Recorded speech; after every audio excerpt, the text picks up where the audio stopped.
Warpugs. Today we're going to be checking out something from SsethTzeentach, and Seth is here to teach us about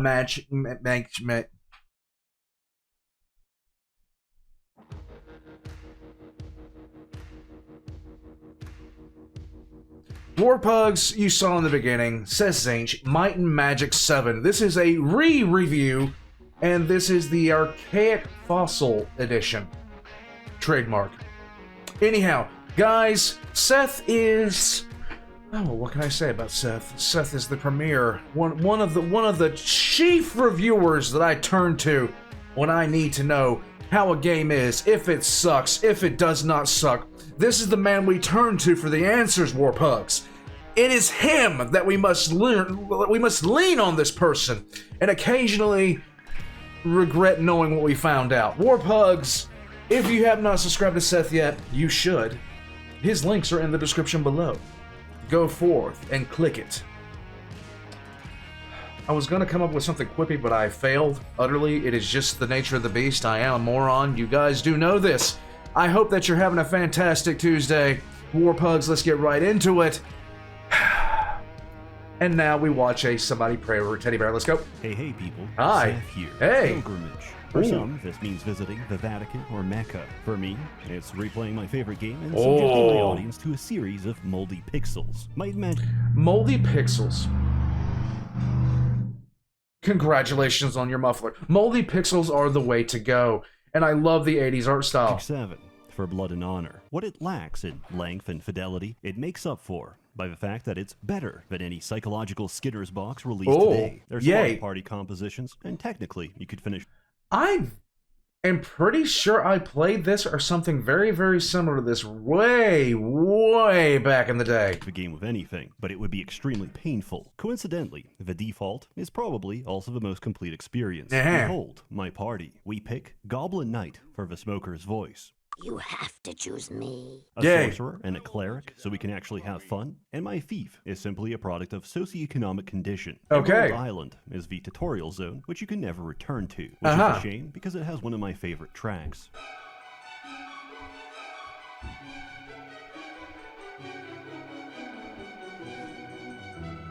I use the GOG copy of Might and Magic 7. By pure muscle memory, I start torrenting before I own it legally and in real life. I use Gray Face's patch for Might and Magic 7 to stretch for widescreen resolution, rearrange the UI, and give us mouse look. Convenience for me is a necessity for you. You're not going to survive the arrow keys. Lord Markham. God, I remember arrow keys sucked so much back in the day. And this, like, the old school cinematics. Yes, they looked this bad. This treasure hunt is the basis of our adventure. Yay! He wants to pawn off the shitty town of Harmondale in the middle of contested territory between Arathia and Tularia, which both sides believe rightfully belongs to them. Yes. Several items. A red potion. A perfect mix. A seashell, which you can find stashed to the north. It's tradition for me to do none of the fighting, as I lure dragonflies to kill half a town.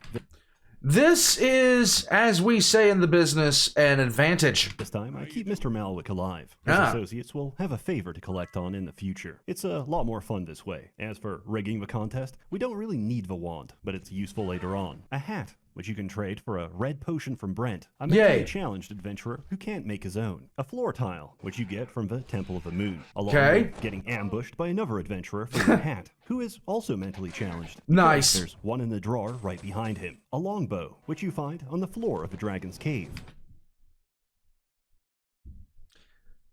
I love the JPEGs. I love the JPEGs here. I really, really do. Along with a missing contestant, and possibly a dead party member if you're not fast enough. Let's get out of here. And a musical instrument. Wait, what? 500 gold? We'd love to pay you. Yes. But I have a different idea. Originally, I was going to lure her out of town with Alex Jones screaming and take her by force. But it turns out you can pickpocket by pressing control. I killed her anyway. Okay, as one does, of course. Contestants and completing the treasure hunt gets us a lot of experience, but we need just a little more. I did it. We've been on this island for so long, my party is starting to go insane. Yes. We may have a problem with this one. A worthy opponent? Whoa. For a normal player. Hold on. We gotta back this up. White woman spotted, I say audibly. For a normal player, this is when you leave, or you can sequence break your entire experience. Buff yourself with the Day of the Gods and Fire Resistance Shrine, and go back into the cave. Okay. We spend the next 20 minutes kiting a red dragon, as we chip away at its health bar. Fun fact, endgame monsters such as dragons and titans have a chance of multi-looting. You click the body, you get items, and it doesn't disappear. And if it does, you just reload. After save scumming for several minutes, I have enough artifacts and equipment to completely spoil my enjoyment of the game. There you go. That's how you get things done. So we throw him into the ocean. Taikisha becomes a victim of racial profiling. Okay. He's banned from every store. Why? We train to level 5 and set off to Harmondale. Welcome aboard! Yar! First, I have obligations to a client that pays invoices 3 months late. Because I'm not a bug chaser, I'm a bag chaser. I'm addicted to the jingle of coin. Get the bag. Bling bling, mother. Warning, under 18s may currently be watching this video. To verify that you're above 18, please open your mouth in front of your webcam. Good. Now move closer and smile for the camera, Goyim. Thanks to new online regulations, these are happening all over the world. Yes. Could be next. That is, unless you make the most important decision of your life. What is that? Prove to yourself that you have the strength and courage to be free. Download ExpressVPN. What's a VPN? Yes. Well, let's check Wikipedia. You got a license for that. Okay, let me just enter my driver's license, social security number, and Costco membership. Right. Just need to submit these and submit my entire identity on a silver platter to every single website I log into. Because nothing says protecting the kids like forcing them to build their own perfect database to train AI deepfakes. Yep. What could possibly go wrong? So how about we just don't do that? There we go. ExpressVPN works by routing all of your online traffic through a secure encrypted tunnel. Yes. And identifying information, most importantly, your location, will now come from the endpoint of this tunnel. So, if your connection doesn't allow you to see the content you want, you can use ExpressVPN to move that connection to one of 105 countries where you can. Find out how you can get 4 months free by scanning the QR code on screen, clicking the link in the description box below, or by going to expressvpn.com/Seth. Despite being the newly made Lords of Harmondale, our own people treat us like dirt. New weapon? Thanks for nothing, moneybags. The nerve. It's worth visiting Anger. every house in town. Everyone has something to say, a quest to give, or skills to train. Okay. Additionally, you can hire NPCs. These can enhance your abilities or compensate for a lack of them. Officer, he's reaching.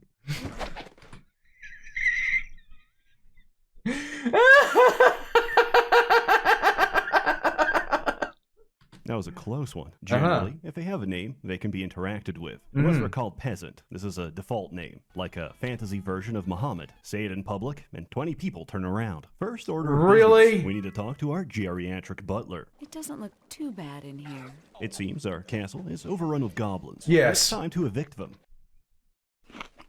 And now, we draw straw. That old school crunching sound that accompanied every single instance of eating in... Like, I swear to God, that one sound is in about 500 games. Flat out. For who gets to pick through the garbage. Oh, yeah. I think I'm getting sick. Everybody, apparently, gets warts from the trash. The castle is still a dump. We're too incompetent to fix it, so we have to ask the dwarves for help. Yes. Along the way, we find out Darren's brother Elrond has disappeared. Oh. They were planning to trade Magic the Gathering cards, but as his brother plays a blue control deck, he is a social pariah and has taken up residence with the troglodytes in a cave to the south. We find no trace of him, only a deck of cards and his dead body. I guess we'll never truly know. No. Nearby, we can find the Arbiter, who acts as diplomatic The Arbiter. Huh. mediator between the factions. More importantly, he can replace quest items without asking what I did to the last one. Before we proceed, we need promotions. Any skill in white can be trained. Any skill in yellow needs a promotion to attain, and those in red are restricted by your class. Okay. You can pursue anything, but personally, I hate walking. I want to fly and defecate openly on people's heads. There you go. To this end, we have to go to the worst area in the game, Okay. Bracada Desert. Nothing is reachable except by teleporter. Everything is a platforming nightmare, and there's a wishing well in town that only grants a single wish. Death. I am so dead. For the sorcerer promotion, we need to build a golem. Unfortunately, the eBay seller has misdelivered all the parts and offers no refund. And for some reason, there's a pharaoh head in there. I don't understand. We have to track them all down from a bill of sale. Okay. Naturally, none of this is explained to you. Also, the chest contains a faulty head, which will cause the golem to go berserk. Yay! So let's go get the real one. Next stop is Barrow Downs. Another area that sucks. Ghosts cause artificial aging. Gogs explode on death. And I failed to disarm the next chest. Oh, that hurts. Oops. Good thing I have insurance. Next is Tatalia. I meant to have water walking to reach this island, but that's skill points I don't want to spend. Though you have been defeated, death is not your fate today. Okay. Starting to think. Disarm trap expert might not be enough. Okay, I got humbled. Water walking is a necessity for the Avlee shipment. I am 100% sure I played a game in this genre. I am utterly convinced I played a game in this genre. Murked by the water elemental several times and had to reload. Of course. It's all worth it, because the last 2 shipments are in Deja. Whoa.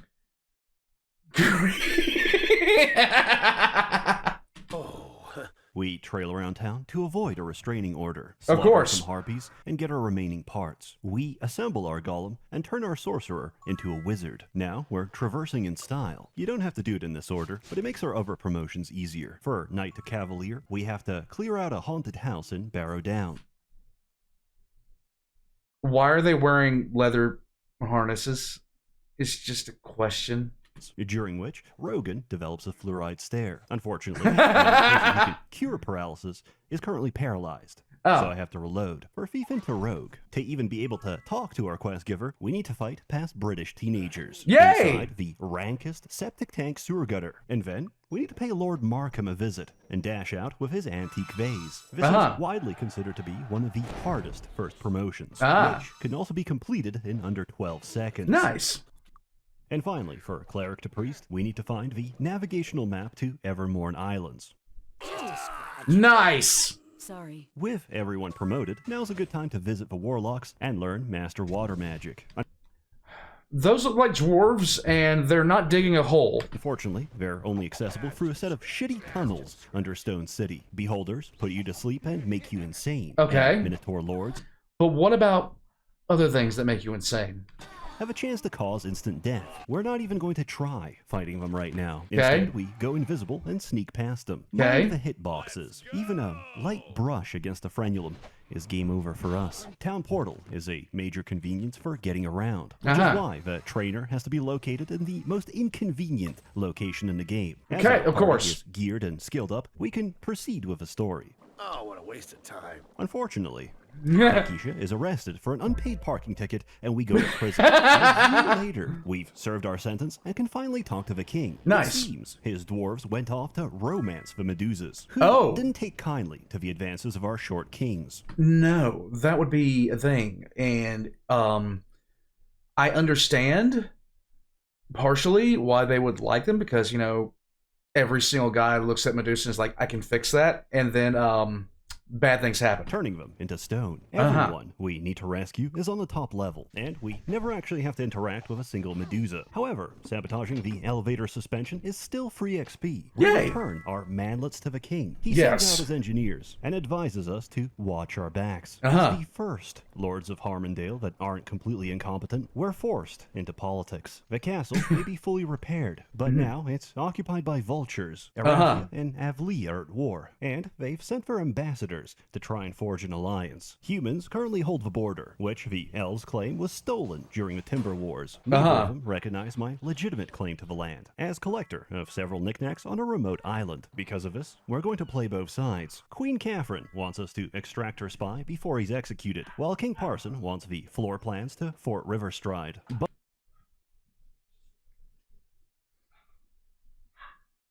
why? I never really understood it about games.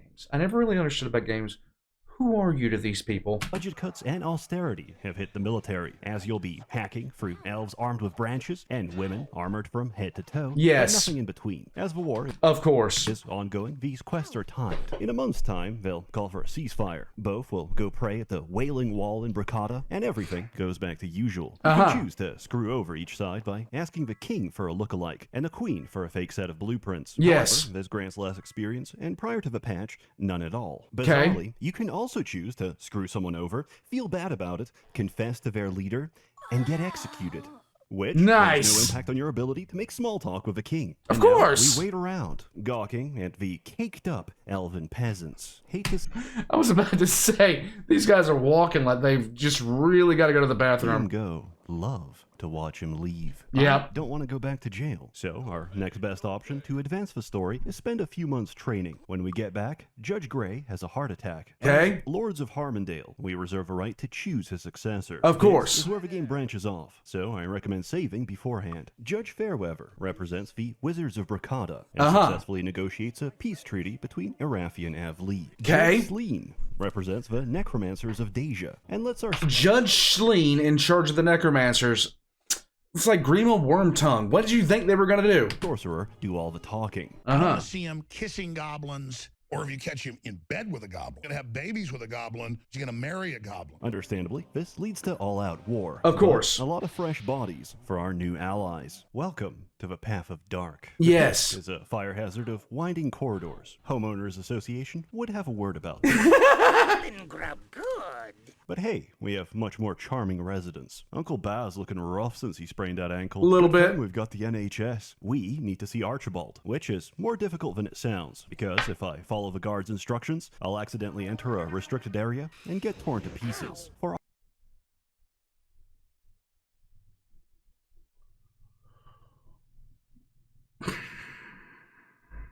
I didn't notice it until I hit pause.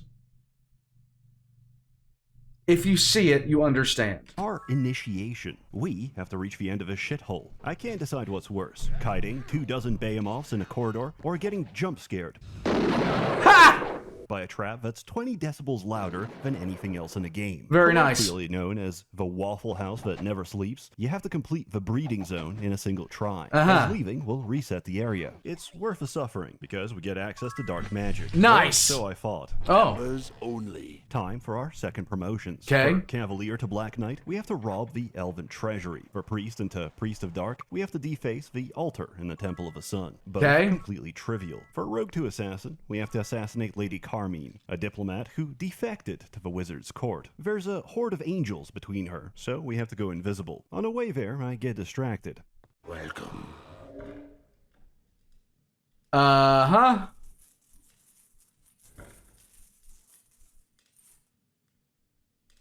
As Taikisha goes for the throat, I realize she's a friendly NPC and accidentally talk to her instead. Oh. Oops. It's time to leave, but as Celeste is in the sky, all we have to do is jump. There you go. All that's left is the Was she standing on somebody?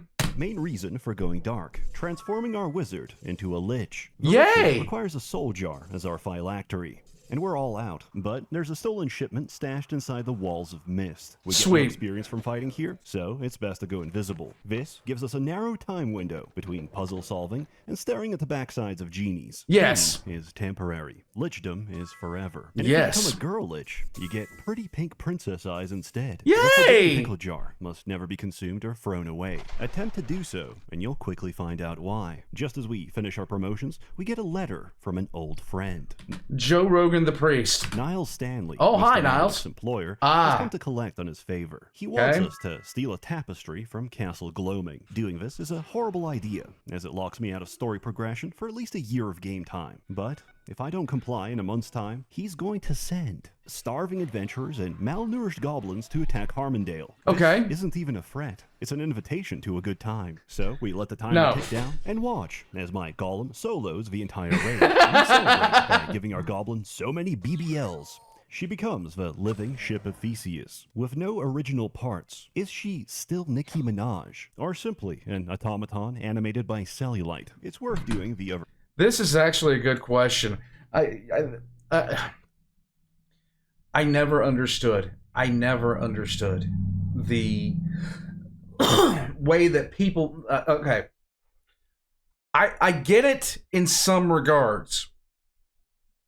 I like the look of a good. You guys know is what I'm saying as much as anybody, but at the same time, there is a limit, and shoving that so full of silicone is ridiculous. No. Promotions, if not for the experience alone, then to see what kind of bullshit you have to survive for the other classes, which include basic cryptography, which you have to bust out the pen and paper, the hardest promotion in the game, which forces you to visit the end game land of the giants to steal a dragon egg, and of course, kidnapping a child for Bill Gates. Why? What can I say? I walked so Epstein could run. All that's left is to finish the story. After deactivating the teleporter shielding from Clanker's laboratory, retrieving a new shipment of soul jars, and rejoining the 2 altar pieces from a Temple of Light and Dark, Archibald's advisors stage a coup and overthrow him. Time for some quick lore. These are the adventurers from Might and Magic-free Isles of Terra, whose starship was thrown off course and crash-landed on Enroth, at which point the group had a schism. Resurrectra, Sir Canahem, and Craghack left for the court of Gavin Magnus. Okay. While Castor, Darkshade, and Sir Maximus joined the Necromancers in Deja. Both have very different plans, but the same objective. Okay. Oscillation Overthruster aboard the Lincoln. But we need a control cube to get in. Okay. Only they possess. Every character listed is someone's... This is actually part of the storyline. A alien ship crash landed and a bunch of people got off. Where's Alex Jones? Is Alex Jones still in the party? Precious OC. So, for the upcoming assassination, we have to act like Robert the Wise and Tolberti were just there all along. Of course. Avoiding this boss fight is the single solitary reason for having a thief, as we may simply pinch the control cube from his pocket. There you go. I want his blicky, which is more complicated, as he can eradicate 2 people at once with a single attack. However, Grandmaster Protection for Magic is completely busted and required for this encounter. Like an ancestral memory from the drive-bys of my forefathers, touching the Glock awakens primordial knowledge of how to use it. Nice. Visions of 7-Eleven stores and Indian gas station attendants swim across my sight. The barrel. What? Cries out to me. It says, point me at a pregnant mother. Afterwards, why? Kill Xenofex and destroy the local devil cluster. Along the way, with the help of his brother, we rescue Roland Ironfist, but not before enjoying the view. As thanks for saving her husband, Queen Catherine pardons Archibald and exiles him to Clanker's laboratory. Cool. DoorDash arrives twice a week, and if he doesn't eat his greens, he doesn't get pudding. Finally, no pudding. 0. Negative pudding. That makes everybody sad. we have to board the Lincoln. Luckily, the environmental wetsuits come in child size for our dwarf. What the fuck? This area sucks, and a ship filled with one-shotting Terminators is even worse. What is this even supposed to be? We have dropped off. We went from Lord of the Rings to Lord of the Flies, and then we went to Lord of the Skies for some reason. Funny.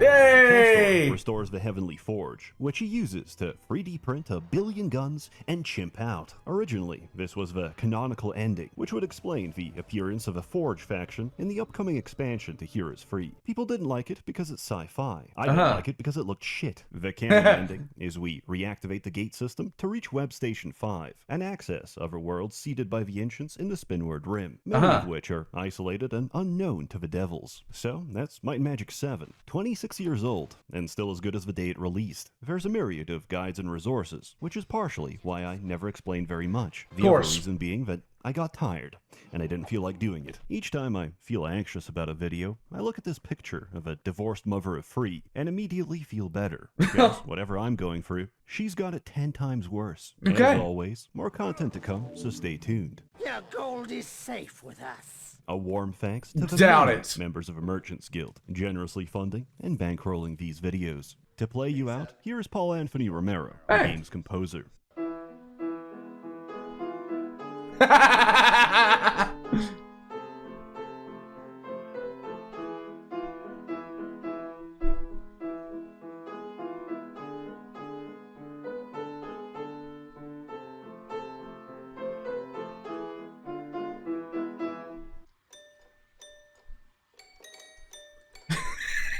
can't. Warpugs, I'm utterly convinced I played a game like this in this series. It had to be from this series. But I don't remember the space aliens. I don't remember the... I do not recall at all anything revolving around a UFO crash landing or guns or anything like that. I must have gotten off the ride before then. I must have gotten off the ride far before then, and I'm not understanding where this all came from, but oh my god, why? I just don't understand. Why take a game, a medieval fantasy game, and turn it into a sci-fi Flash Gordon kind of simulator? Warpugs, let me know what you think. I'm gonna head out from here. Thank you guys so much for watching. All links are in the description below. Check out SsethTzeentach, and I will catch you guys next time. What have we done?